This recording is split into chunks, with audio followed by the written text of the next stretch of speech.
and help us all to hold fast to Baba's Daman till the very end. Avatar Meher Baba Ki Jai. Avatar Meher Baba Ki Jai. Avatar Meher Baba Ki Jai. Jai Baba, everybody, and welcome to our Thursday program. We are today doing it live from our very own center. And with Baba's grace, we hope to continue like this for times to come. Before we start the program, I would like to request Yasmin Haradwala to please switch off her phone. Thank you. And I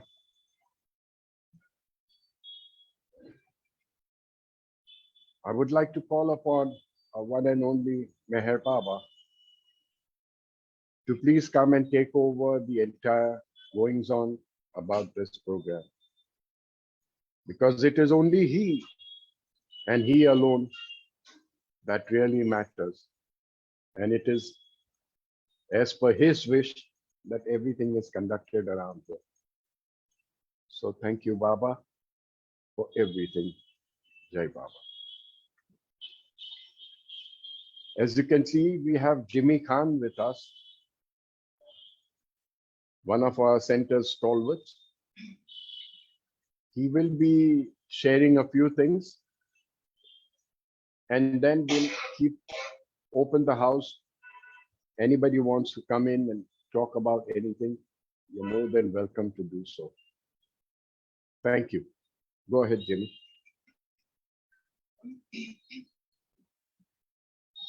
Jai Baba, everyone. Good evening. This is one story which I have not repeated quite often, and that is I saw beloved Papa.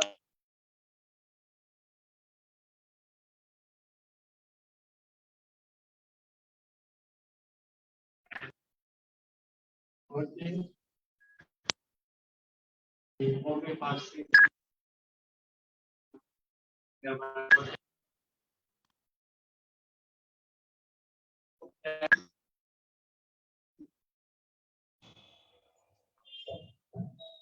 25 to 30 of them now. Somebody has to take these old ladies to to Ahmednagar, and from there on to Merabar, etc. So Jan Dastu, who was our man of the spot, he would organize everything, but he wanted he wanted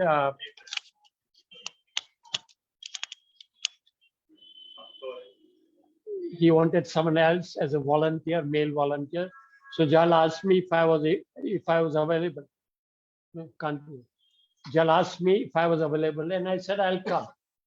So there we are, myself, Jal, and roughly 30 odd Parsi ladies.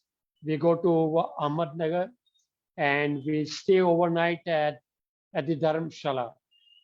From then on, the next day morning, Jal had organized a bus. Now, this bus would take the ladies from Ahmednagar to Mirazad and bring them back. So the ladies were all ready, my mother as well. Bepsi was also there. And the ladies in their finest saris, garas, makeup, purses, and what have you. And they are all boarding the bus. And Jal Dastur also boards the bus. I said, Jal, where are you going? This was going to be a women affair. So I was sure that Jal will not go, but Jal is boarding the bus. I said, Jal, where are you going? So Jal says, wait, I'll come in half an hour's time. So Jal is in the bus rolls out, and with the dust of the bus, Jal has also disappeared. Now I'm stuck at a place called Ahmednagar, and a small town in those days. Well, it's small today also. So what do? So I go around Ahmednagar, I go around the market area, etc. And I come back and I come to Dharamshala. There's a bookcase, so I pick up one of the books and I sit on the cot and I start reading. The book was about the biography of Gautama Buddha. So I'm reading it, I'm lying down on the cot, and the last line that I read was that I'm the ancient one who comes again and again for the love of my lovers. Not verbatim, but something to that effect, that I come again and again. And then and then I doze off. I doze off, and suddenly there's Jal. Jimmy, get up, let's go, let's go. So I'm startled, and long and short, we are on our way in a car that was brought by Jal's sister. So we go to Merazat. For the first time in my life that I'm going towards Merazat. Then the private road, and we go to Merazat. Now, by the time I reached there, the party was as good as over. The women, it was a women's party, naturally being Meramai's birthday party. So all the women had gone on the other side at the back. And there was a shamya in front of the Mandli hall. And I was told to help myself, and whatever was left on the table, I helped myself with the snacks. And after a while, sorry, Jal Dastur comes out from the Mandli room and he announces that Baba wants the men to come in. Now, being a women's program, when my birthday, men were barely 10, including the men Mandli. So one by one, we file in, we go inside the Mandli room, and I see Baba for the first. I'd seen Mer Baba earlier at Guru Prasad, but I'm talking about Merazat. For the first time, I see Baba sitting on the gadi that we see as they go even today. So I saw Mer Baba on his gadi. Now, I'm trying to make a connection. The last line I read from Gautama Buddha's biography was, I'm the one who comes again and again. And in another form, in the form of Meher Baba, I see Gautama Buddha come again. So in the same morning, I read about one avatar and I see the other avatar. And then we stand there in front of Baba, and some small talk with the men Mandli and with the others, maybe a couple of minutes. And thereafter Baba says, okay, now we can go. So maybe within a couple of minutes, we are out, and that's it. So something that I cherish is that Guru Prasad is gone, where I saw Baba umpteen times, but only this hall, the Mandli hall, and Baba's chair is left where I saw Baba. So for me, the Mandli hall holds a very special place. So this is it. Okay, this is another story about Guru Prasad. Please. Does anyone have any questions? Okay, go ahead. Yeah. I take you back in Guru Prasad, the Mandli room. Now, let's remember one thing. When I talked about Merazad, I used the term Mandli Hall.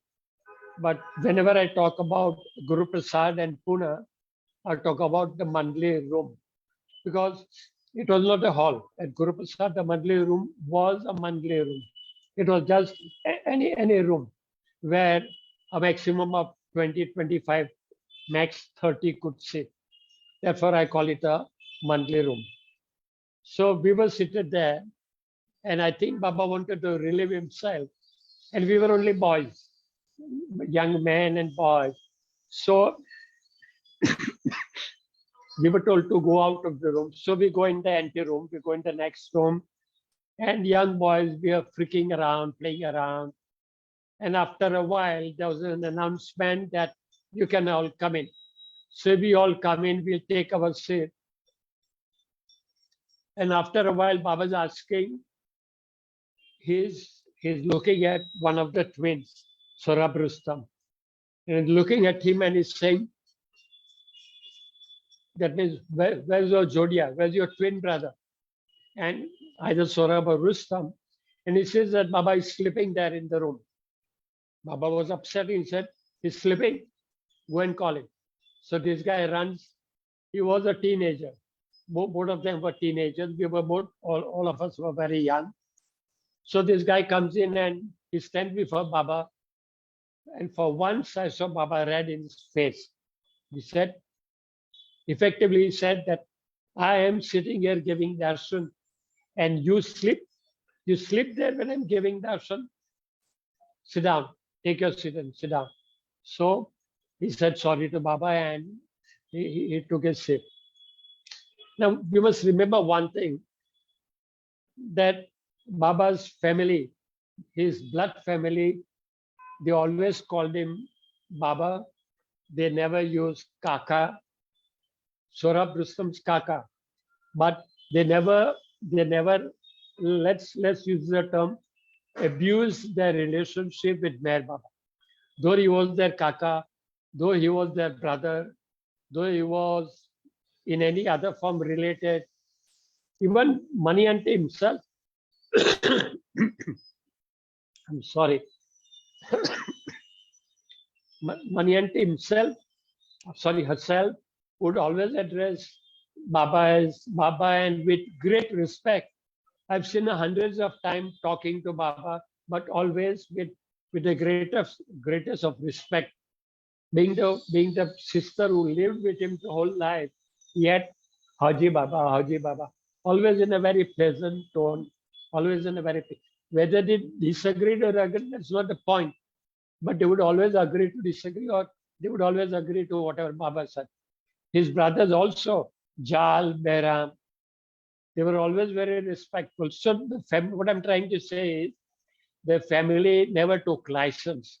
The right word in English is license. The family never took license. They always respected Baba as Baba needed to be respected.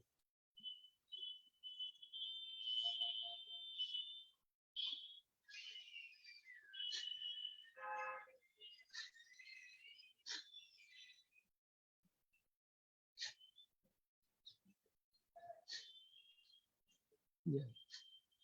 Okay, now let's talk about, see, most of my stories are centered around the Madli room. But let's also take ourselves to the Mandli hall, sorry, to the central hall. There was a big hall, maybe 3 times, 4 times the size of the Bombay Center. And therefore it was called the hall, central hall. And let me explain to you. When Baba was seated, let's presume this is where Baba was seated. On the right, the ladies would be seated. On the right, the ladies would be seated. There would be an aisle in the center. And on the left, the gents would be seated. And somewhere here, the Bhajan Mandli would sit. And they would regale Baba, they would entertain Baba. So on Sunday afternoon, there would be bhajans, ghazals, kawali, mostly kawalis. And if it is Pune Mandli would sing basically ghazals. They were not ghazals and bhajans. They were not kawali singers. So for kawali, either a Baba lover who's a kawal would come and sing, or some professionals also would come and sing before Baba. Certainly they would charge because they are professionals. But to entertain Baba and to entertain everyone, professionals were also called. And Baba would always be very animate. He was very animate. He would be part of the show, in the sense that if the Kawal sang very well, Baba would also look into his eyes, and Baba in affirmation would endorse what he was singing. Now, Kawali is not native to Parsis and the Hindus. Maybe the Muslims would understand it better because it's in Urdu and it's Nawabi language, but the Parsis and the Hindus won't understand. So from time to time, Baba would stop the kawal halfway in his track, and Baba would stop him, and then through gestures, Baba would tell all of us as to what the kawali is all about, what the singer is singing all about. So after a while, Baba would say, "Go ahead, sing further." So this is how the kawali program would go on. Now, in between, a young child, a young girl, maybe 7, 8, 6, she would present a dance recital, a small baby giving dance recital, but in all full of glory, full of colors, full of costumes. And this baby is dancing right in front of Baba and doing all this. So Baba, to encourage this child, he would also he would also himself do all this to motivate the child, to encourage, otherwise children sometimes they go into their shells and then it becomes difficult. So Baba would, and he would tap his foot, or he would do like this, and then Baba would say, "Very good." So the child is enthused to go on with the music, to finish with the whole song. And then after the music is over, the dance is over, Baba would call the child to himself and give that baby a good hug, and then would say, "Who taught you? Who taught you all this?" So the child would turn back and look at the mom and say, "Mommy, mommy." So Baba would call the mom also to him, would give her a hug, or give some prasad to her, would give some candy to the baby, and then would say, "Okay, sit down." Once a tiny tot, the ladies would sit right up to Baba's feet. One tiny tot, maybe a year old barely. So the child crawled and the child almost caught Baba's feet and started pulling at Baba's sadra. So the mother got startled and tried to lunge at the baby, to grab the baby. Baba said, "It's okay, it's okay. Let the child be." So the child played at Baba's feet for quite a while, and then the mother picked up. So it's not that Baba didn't allow kids. Baba loved kids, and the only reason why Baba loved kids, it was their innocence. Baba loved their innocence, and because of the innocence, he loved them as well. And Baba said, we have to become like them, childlike. So this is what would go on in the central hall. Yeah, talking about central hall. One day my mother realized that I'm not in the central hall, because she knew where normally I would take my seat, and she didn't find me there. She looked around, she didn't find me. So she knew where to look. So she comes out of the central hall. The program is on, Baba is there, and she comes on the veranda, the men's side veranda. Sure enough, she saw me. She gave me a very dirty look, a very glaring look. And within her, she said, "You got no shame? You got no shame? Baba's giving darshan inside and you're fooling around here." I was with the young boys. So I felt very sheepish, and I walked behind mom, and I came in and took my seat in the monthly room, in the central hall. So this was another small story. Yeah. Once in the afternoon, Baba called Merwan and me, Rhoda Misfi's son, Merwan, my son. And so we go to Guru Prasad, and Aloba is there, and at the porch, and he's guiding Merwan and myself on the left side. Normally we would go on the right side, where's the main wing, and this in the center is the central hall. But he's guiding us through the central hall, is guiding us on the left side, which is the women's wing. And I'm wondering, where are we being guided? So we entered the first room. Frankly, I didn't know all this time. And we entered the first room, And that first room happened to be Baba's bedroom. So we enter inside and Baba looks at us and we take our seat. Now, this time there were only men, boys and men in that Baba's room. So we also, Merwan and I, we take our seat. And what we see is, what I saw was that Baba is sleeping on his cot and his sadra was lifted. His sadra was lifted and his shorts, white shorts were lowered. And Dr. Goher was giving Baba ultraviolet rays on his hip. We all know that Baba had shattered his hips in two accidents, and it was giving him pains forever. So Goher, being a physician, she was giving him the ultraviolet rays, and it burns. This, for those who have taken lights, they will understand that after a while it gets quite difficult. So after a while, Baba says, "Can you put it off? Can you put it off?" And Goel says, "Baba, 2 minutes, and I'll switch it off." After 2 minutes, Baba says, "Can you now put it off?" And Goel says, "Baba, just give me 2 minutes and we'll wind it up." So after another 2 minutes, Baba says, "No, enough, enough. It's hurting me." So that was the end of the light. And then another phase, we see another phase. Baba's brother Jal and Ilcha Mistry, not Eraj. Ilcha Mistry was from Shimla. Ilcha Mistry and Jal, Baba's brother, they were born comedians. They would tell jokes.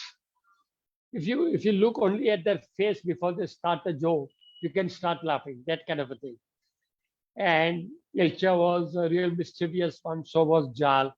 And they would tell jokes after jokes, and they would take turns. They would take turns. So if Jal finishes, Ilcha takes over. If Ilcha finishes, Jal takes over. And they would make everyone laugh, of course, including Baba. And Baba would laugh and laugh. He would put his one hand on his mouth, another one his tummy, and he would laugh and laugh and laugh. And he says, "Stop it, enough, enough." And everybody laughed. We had a great time. And the last was that Merwan Lubash from Karachi and Toronto, he was a young boy like me, maybe 18, 19. He was holding a newspaper and he read for Baba.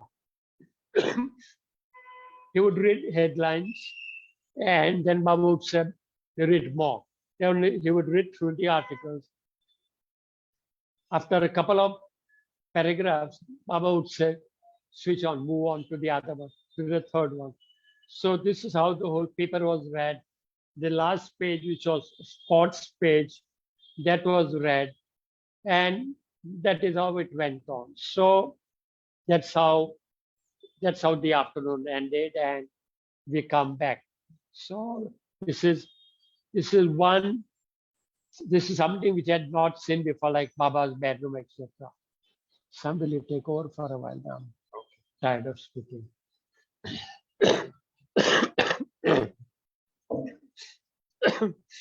When Jimmy here wants to take a break, so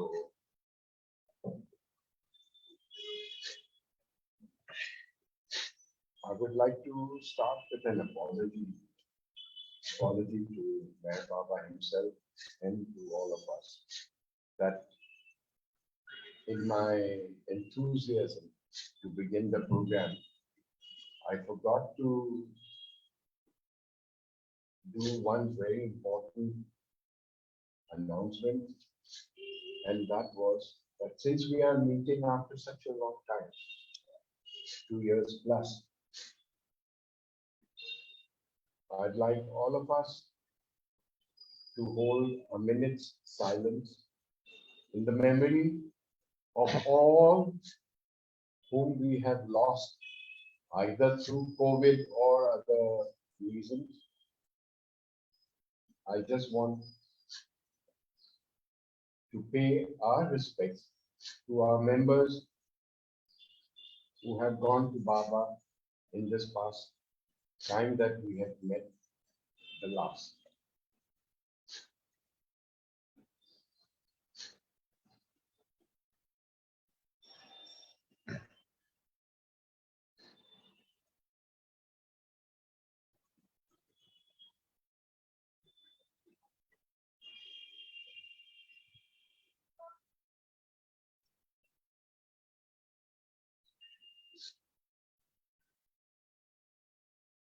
Jai Mai Baba. Thank you. At this point, I also remember some of our members who are suffering through illnesses and other problems. And a very nice incident happened day before yesterday, which I would like to narrate. One of our very senior members, 90 plus, he's been having a problem with his eye.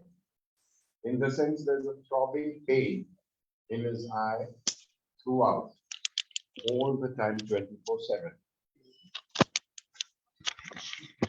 And maximum amount of painkillers that he can take in a day is 3 or 4 and things like that. So every night he would be screaming and shouting, give me another tablet, give me another tablet, and things like that. They'd taken him to the doctors twice. The doctors changed the drops, this, that, and everything, but nothing seemed to work. It was still the same. And then another fellow from our center, he just happened to call up this old man's wife, and the way she described, he hasn't slept and for almost 2 weeks now, and she described it in great details. So this man, of his own accord, stands before Baba's frame picture, and he was weeping. And he says, Baba, please help out this man. We know him so well. We all love him so dearly. Please help him out. And the next day, when he and we both phoned him up, and when we went to visit him, he and his wife were sitting there, aram se, watching the television. Queen Elizabeth, funeral ceremonies and all that, they were watching that. The point that I'm trying to make is, when you ask for his help from the bottom of your heart, in utmost sincerity, he always assists, no matter what. He always assists. This was an eye-opener, in the sense that we've read this so many times, we've heard Baba's films में देखे हैं हमने कि बाबा हमेशा कहते हैं हमें याद करो, ये करो, वो करो. But जब हम सच्चे दिल से, when we ask for his help from the bottom of our hearts, no matter what the problems are, he always comes and assists. Last Tuesday, day before yesterday, I was here when Cyrus was conducting this session, and he broached upon this topic of not to worry, and it was something, it has been said thousands of times and discussed at the center, but this time it somehow or the other registered in my mind. And there and then I decided that, Sam, try not to be a fool and keep worrying about things over which you have no control. Do your best and just leave the rest in his hands. And believe you me, I have reduced the worries almost 50%. Can't say 100%, but almost 50%. Some of us have this nature to keep worrying. If there's nothing to worry about, we keep worrying. Okay, what to worry about? What do I worry about now? It is like that. So, Baba always emphasized on cheerfulness, no matter what. And I have seen some of our old timers who, in spite of all the things that keep going wrong in their life, so-called going wrong, they always keep saying, Baba hai, Baba dekh lenge, and they carry on with a very cheerful attitude. So these are the few things which I have learned, because during this COVID time and the newspapers are full of articles about people having psychological problems and this and that. But if we have his daman in our hands, we don't really have to worry so much.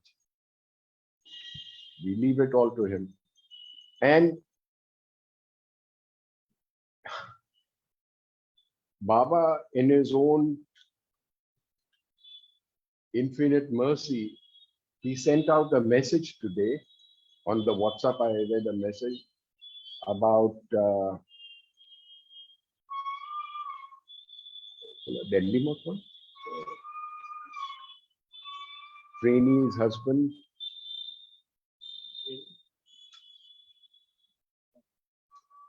A wife complained to Baba, my husband always keeps worrying about things. And Baba called him and asked, said, why do you worry so much? So he said, Baba, I can't help it. He said, why can't you leave all the worrying to me? He said, I do, but I still keep worrying. And that is when Baba said, if you keep worrying, how can I take over the worries for you? When you really hand over your worries to me, then you need not worry at all. That those worries become mine. I pick them up and I take care of it from there on. So these are the few things which I thought I would like to share. And Jimmy, are you ready with something? Yeah, Jimmy has a couple of thoughts. Go ahead. Sam, you talked about our elderly friend, but this is similar, very similar story that your cousin Jimmy told me some years ago. And it is either his story or somebody else's story, but this is what Jimmy told me, the story that he knew someone who was suffering miserably, and even that was not coming to that person's aid. And Jimmy couldn't take it any longer, and he prayed to Baba, Baba, what are you doing? How long will this person suffer? Can you not do anything about it? Can you not relieve this person's pain? And sure enough, within 48 hours or maybe less, the person was gone.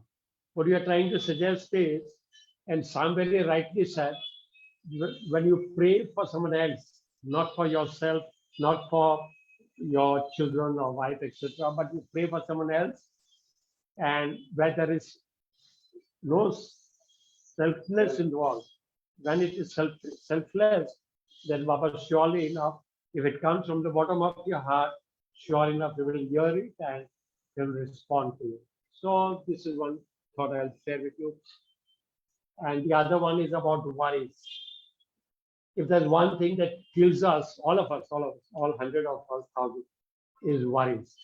And before our physical death, our mental death happens, and we all die of worries. And for Baba lovers, there is an option. And the option is that we can transfer the worries from our head to beloved Baba. But some very rightly said that it is very easily said than done. Humans that we are, we have our own failings, we have our own limitations. However strong we may be Baba lovers, but yet worry is something which we cannot get it off our head. And Baba rightly said that it's only when you let go 100%. I repeat, when he said, when you go let go 100%, and you totally cease to worry, that is the only time when I can take over. If you say, Baba, I give it to you, but yet you keep worrying about it, Baba can't help it because he knows that it is still within your domain. You're still holding on to it. So because you're holding on to it, he can't help you. But if you let go of it, if you say, Baba, this is it now, this is it, you take over, I'm not in a position to do anything about it. If you do that 100%, then only then you can take over, otherwise not. Okay, talking about our mom, she used to cook food for Baba, and we would stay at a hotel called Mogo's Hotel, and maybe once a week or twice a week, Baba would send a message to my mom and Rhoda auntie to cook for Baba. So a night prior, she would make a list what to get from the bazaar and give it to me. And Merwan and myself, in those days, Pune was a paradise for the bikes means cycle. We call it cycle. So we had hired cycles, and early in the morning, I would get up at 6 in the morning. I would wake up Merwan, and we would pedal and go to the bazaar, which was in the city, and we would buy everything that's in the list, cross-check, we'll check if everything is, because bazaar was way off. And then we would come back, give it to mom, and mom and Rhoda auntie would cook for Baba. My mom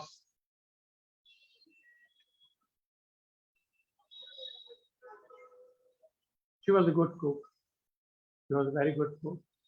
And they would cook for Baba, and either myself or Merwan or my sisters or Merwan's brothers, any one of us would ride a cycle and give the food at the porch at Guru Prasad.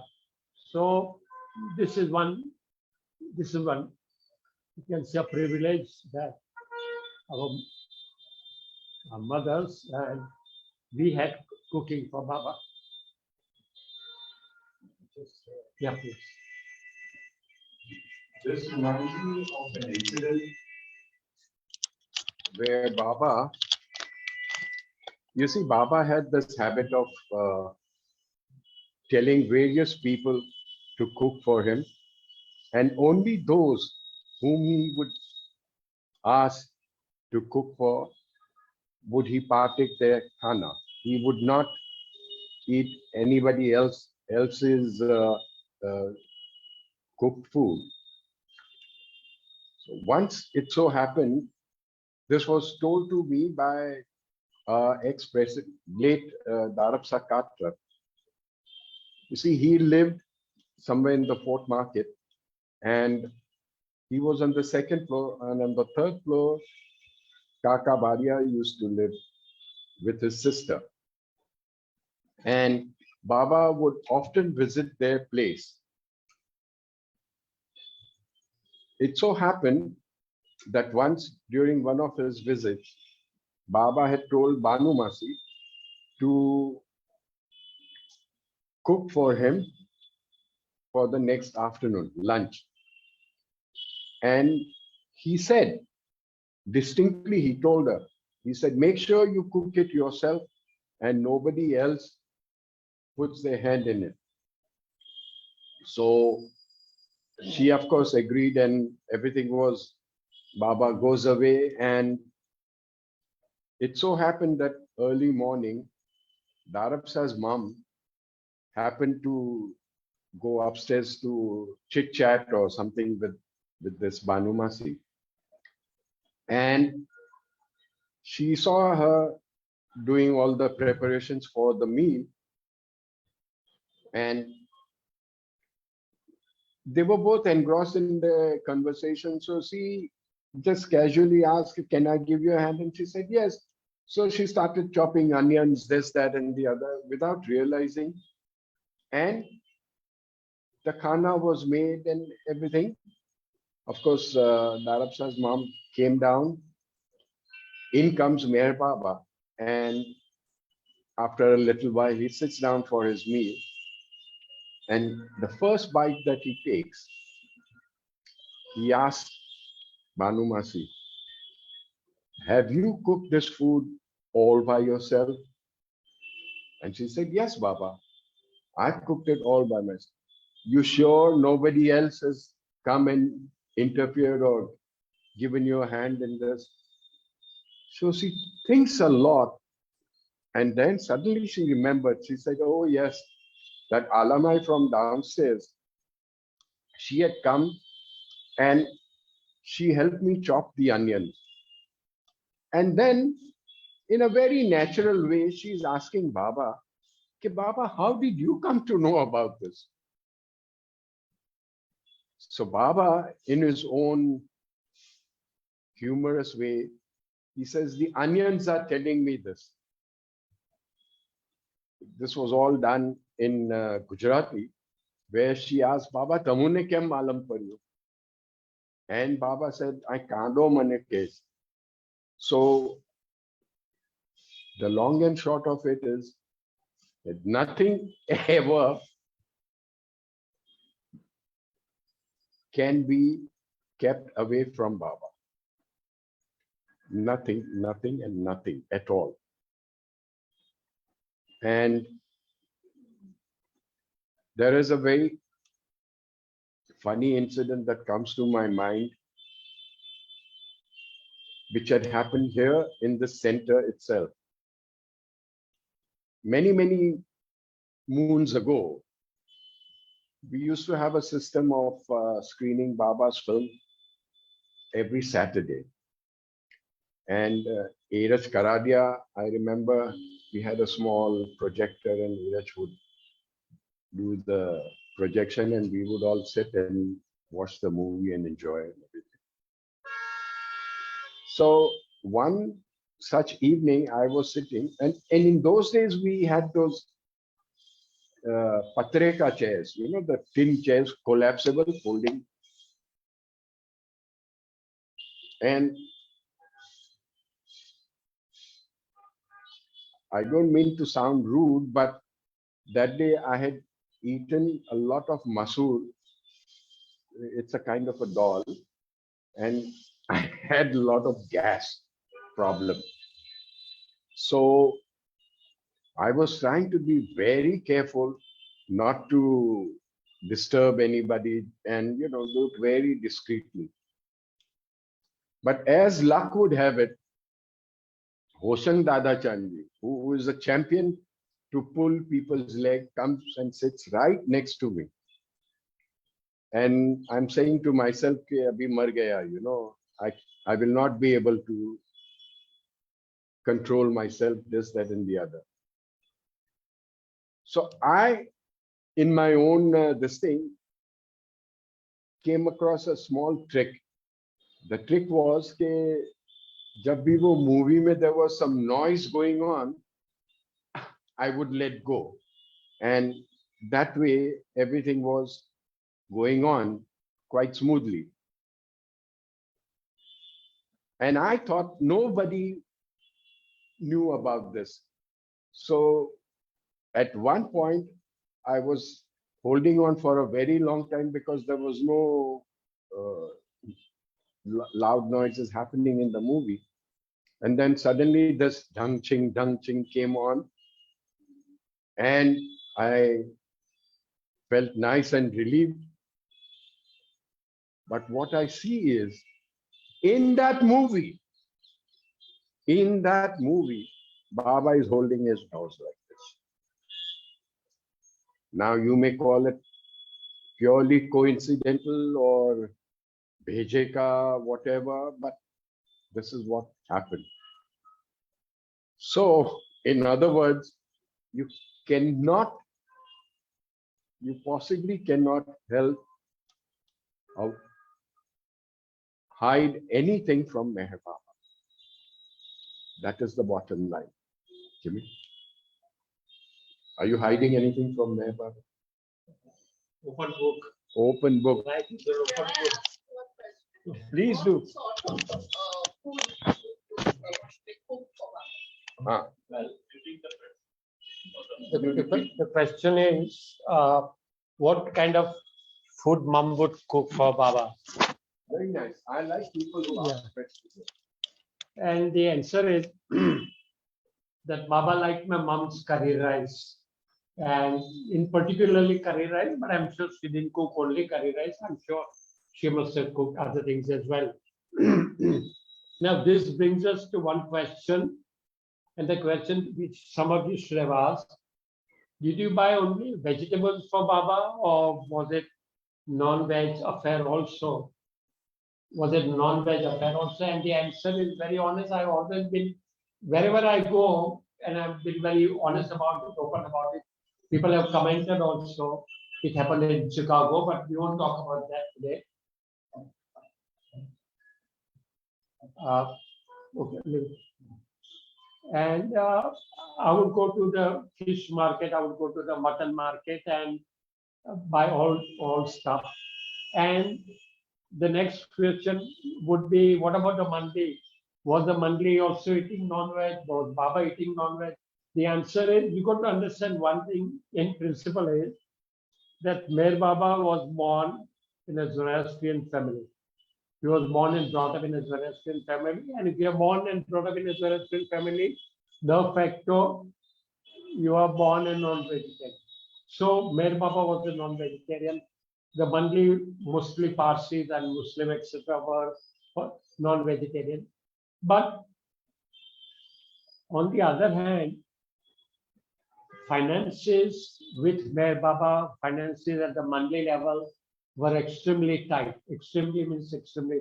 Meher Baba has gone on record to say that you and I do not go out to work and earn.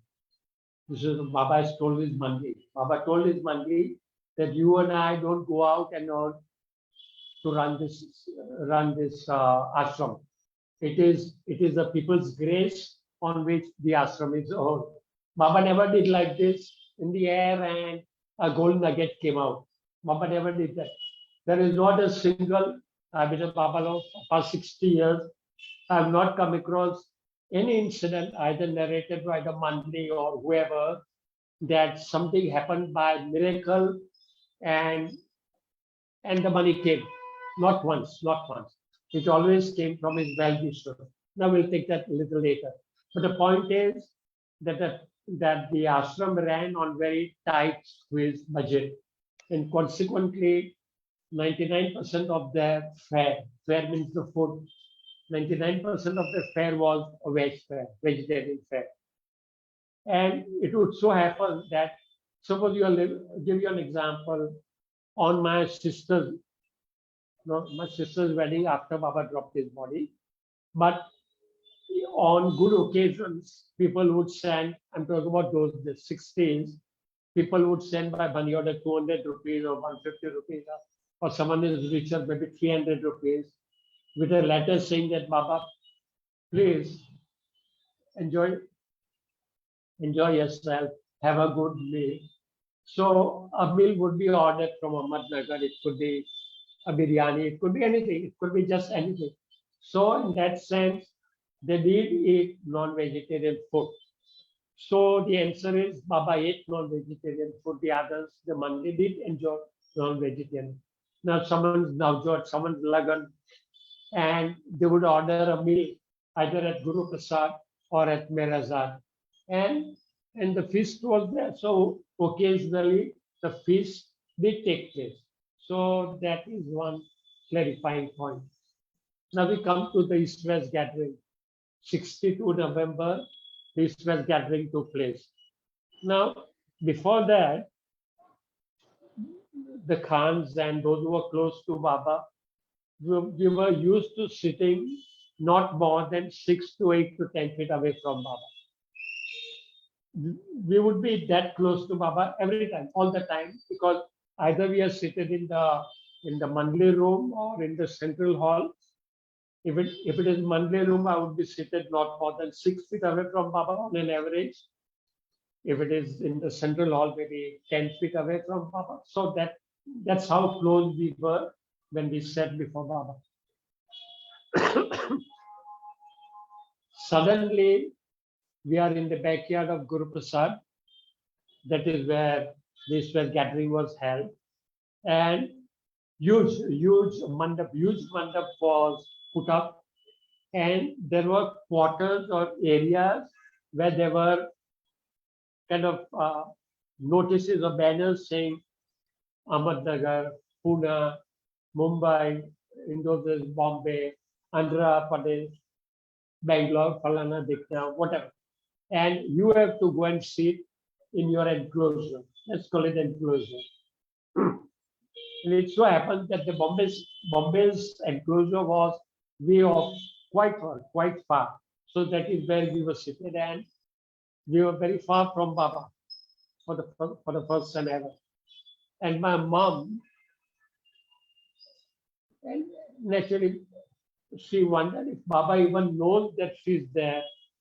And she's telling herself, mom is telling herself, that if Baba, listen to this, if Baba is really God, God ultimate, the God, and not just Guru or whatever, if Baba is really God, then he should call me. Now, there are at least 10,000 people, roughly, maybe more. There are 10,000 people, and my mother's name was Khorshid, and there were 2 Khorshid in Baba's Mandli, Nalli Khorshid, Namakti Khorshid. And there were lady volunteers. My mother was neither of these 2 Mandli Khorshid. My mother was not a volunteer. So why would Baba call my mother out of 10,000, 15,000 people? And the moment she thought this, that if Baba is the God, he should call me. Gujarati, Manna. And sure enough, there's an announcement in the public system, and the announcement said, Khorshid Khan,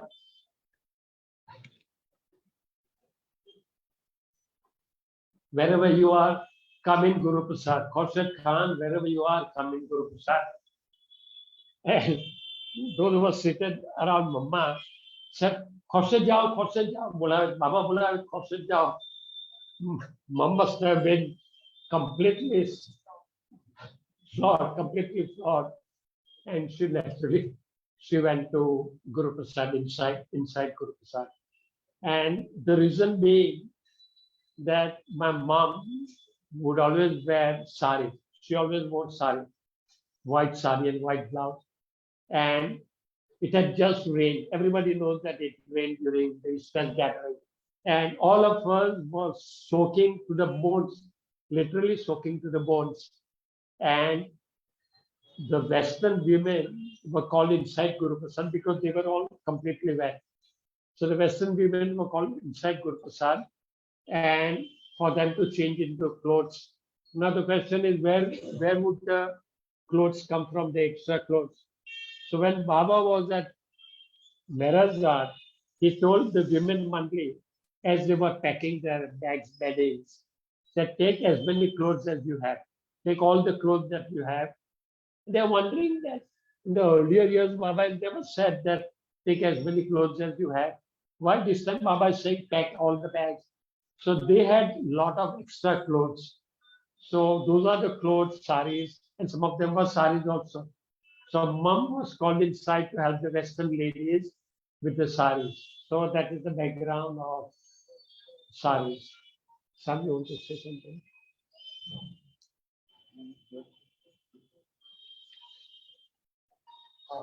Small thing. Jimmy just mentioned about curry rice. Believe you me, in those days the masala was ground on a stone. There was a stone, and all the masalas for the curry were ground. Also, the masalas for chutneys, the green chutneys, pudina, etc., etc. All these things were prepared in that kitchen on the stone. When I had visited Myrtle Beach, when I visited Myrtle Beach, I saw this stone and the pata thing over there. And I asked, what is it doing here? And they said, when Baba had come down for his visits to Myrtle Beach, they had this thing sent beforehand and placed there so that they could make chutneys for him. Can you imagine such a heavy thing? Ship by ship, it was loaded and brought.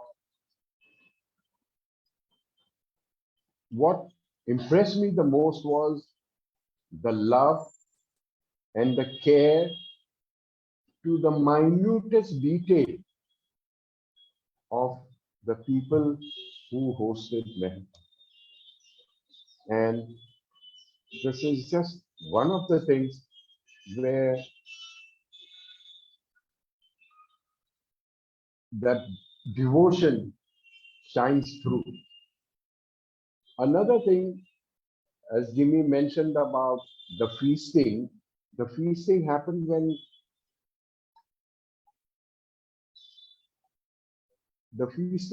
when people were around, visitors were around.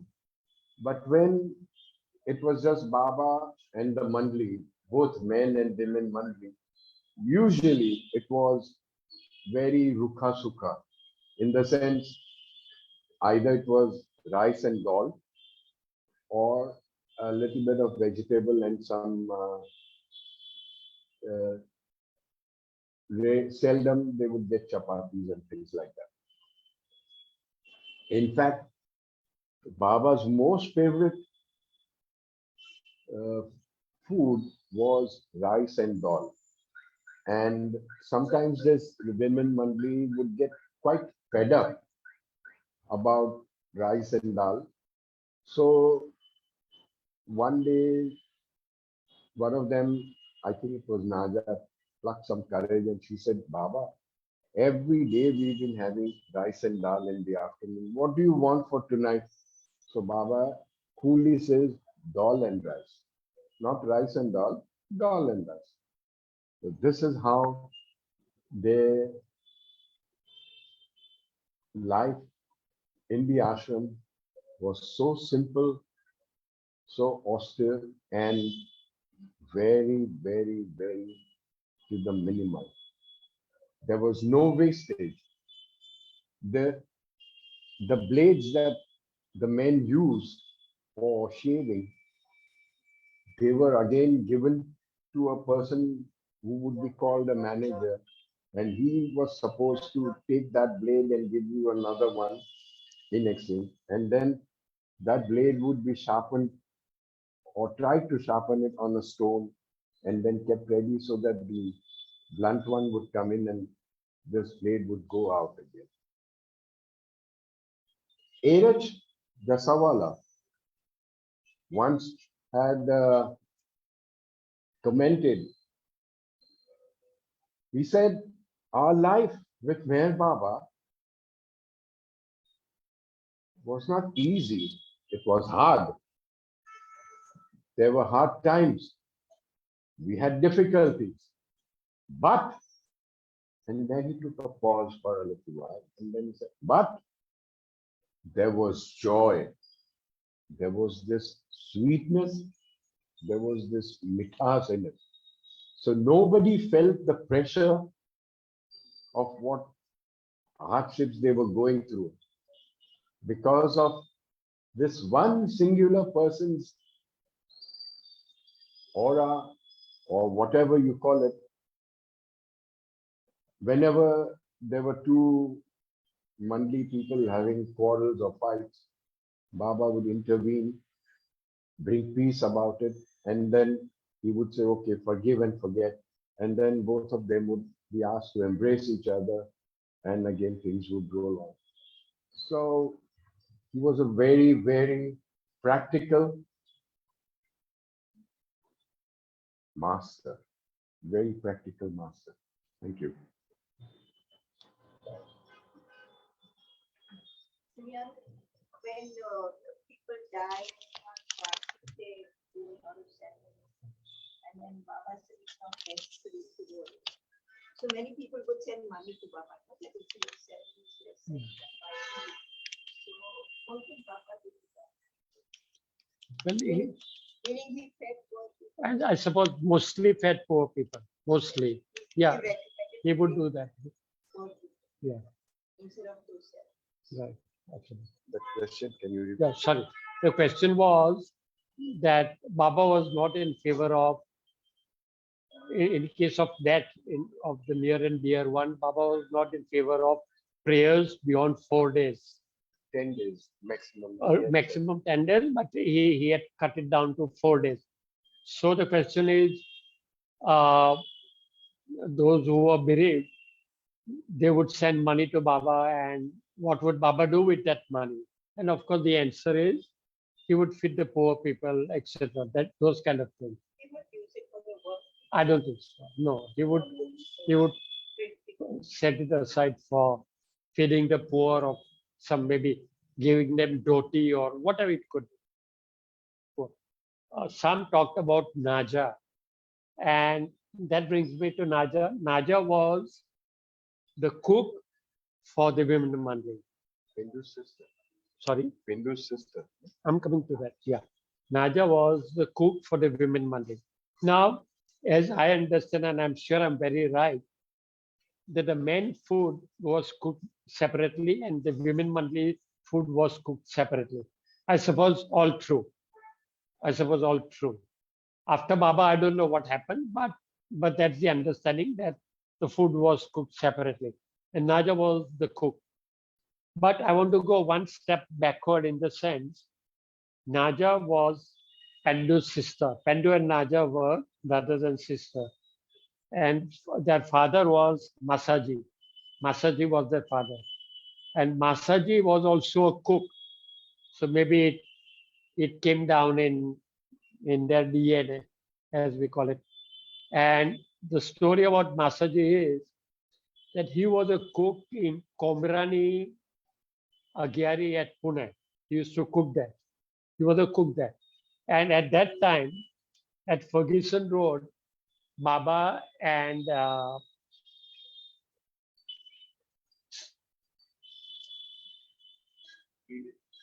what was it? Bailey, sorry, Bailey, correct. Baba and Bailey were living at Ferguson Road in a jhopadi or whatever it was called. So in the evening, Masaji would take the food for Baba and Bailey and give it to them, and then Masaji would come back to the Agyari. Now, then Baba shifted his base from Ferguson Road. He came to Bombay. Dadar is Manzil-e-Min. And Baba stayed there for 10 to 11 months at Manzil-e-Min. And it is written that Masaji left his job at Komrani Agyari and he came to Manzil-e-Min. And at Manzil-e-Min also he became a cook for the boys.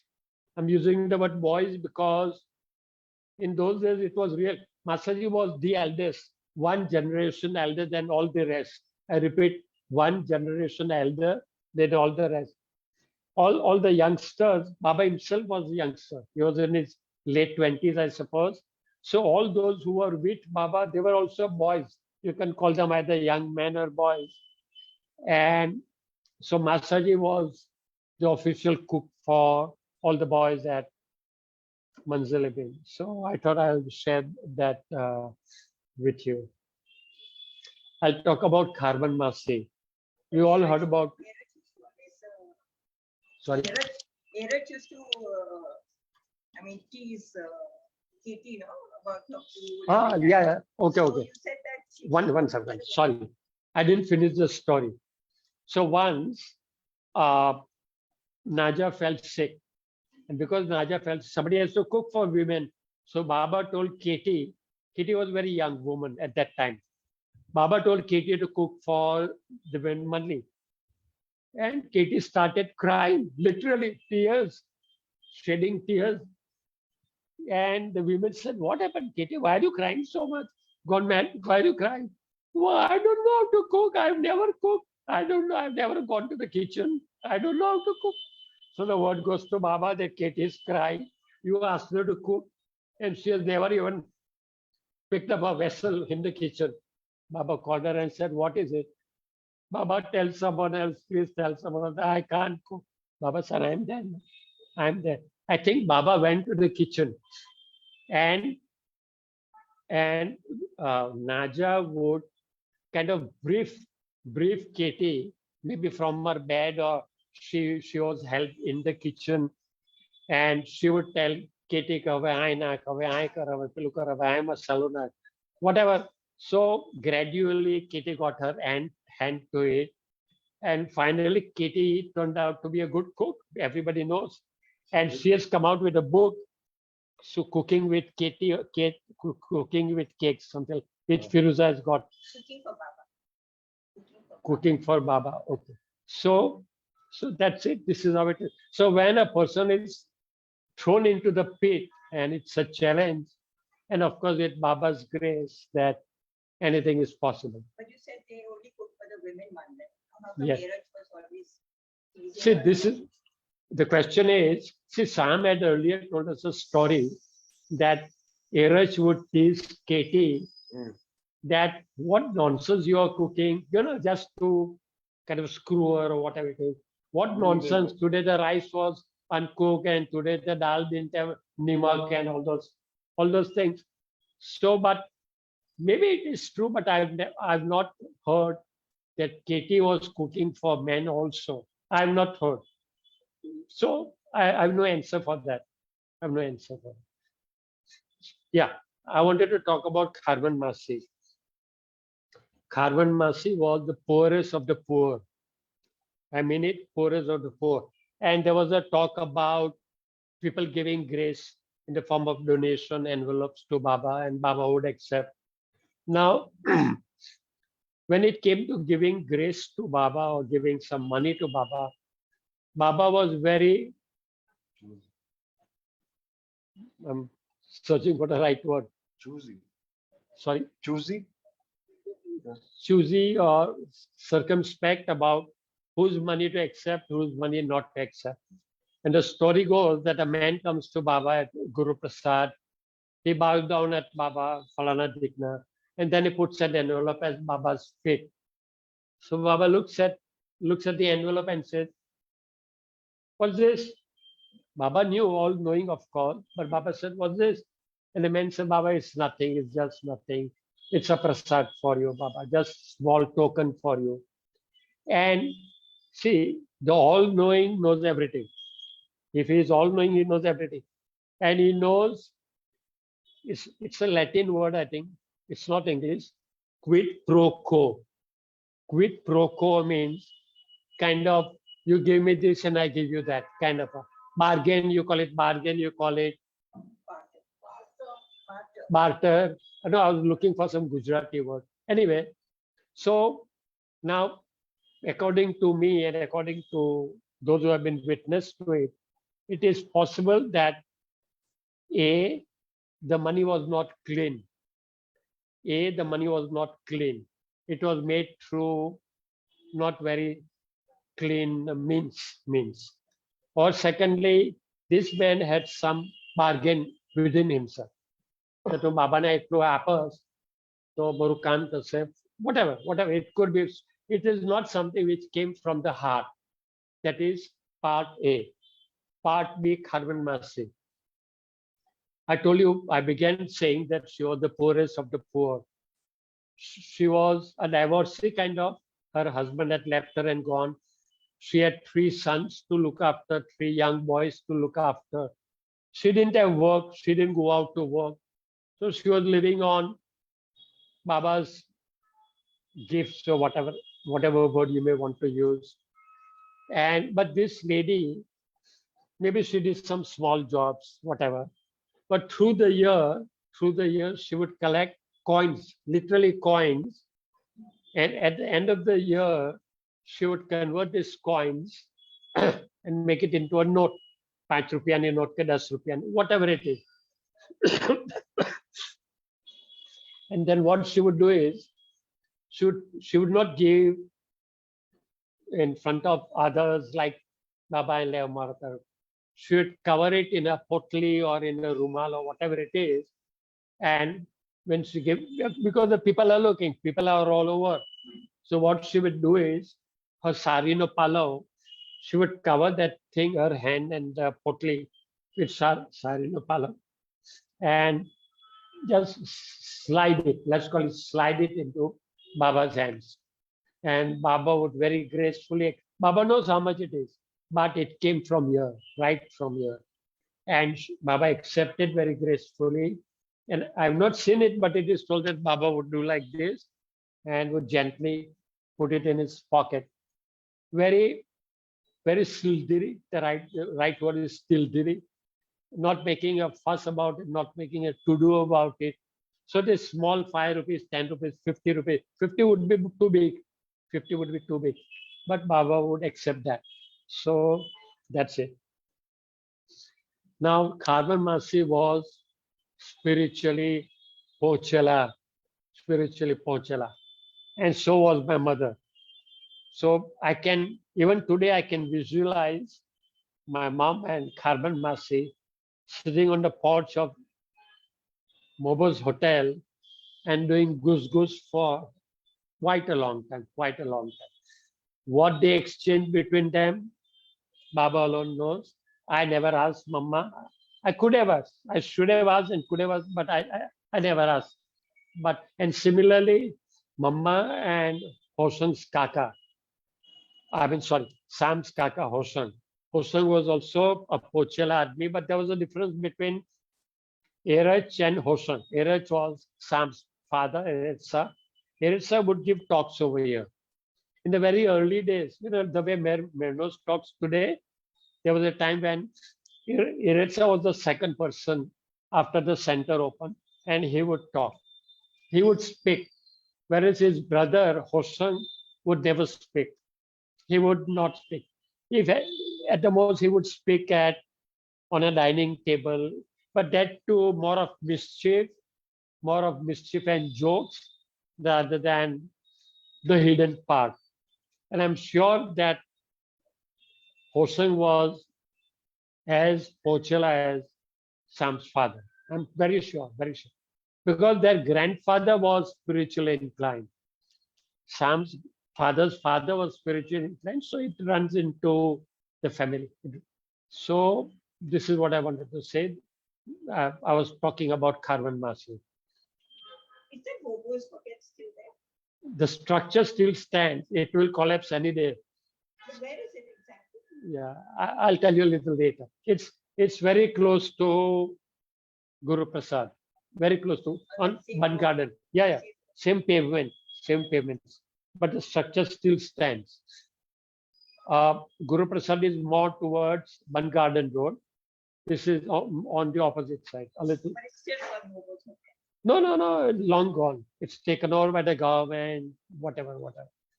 Actually, I wanted to ask that if someone dies, say in this present age, and you want to donate something, it's of the ceremonies, what would you recommend? Where do we give it at, for what? For Baba's work. See, if it's for Baba's work, then the question is, if someone is dead and you want to donate some money, what would you do? Yeah, instead of the ceremonies, if that money is saved and not spent, what would you do? Now, I would say I would give it to the trust, the main trust. Yeah, but without a rider. I would give it without a rider. In the sense, just donate and let it be. I would They do would that. put it to good use. Yeah, they would certainly put it to. Not necessarily to feed people, no? I would not put any rider. I would not put any rider. I would say Use it purpose this is in memory of my X, Y, Z. for that purpose. Want to do the check? You can do it after you enter. We can end whenever. Maybe. And they can go off the line. You can just request people to wait. Who are on. Can we not do it right away because there's just 10 minutes to go? But I think you can end the program. I will go off the line. Oh, You just request the people who contract to wait. That's all I'm saying. What else? since we are in the formative stage of this broadcast, I would request, Dara wants to conduct some kind of a test. So those of us who are online, I would request you all to Everyone does. please wait for a little while. We will go off the air and come back again immediately, hopefully.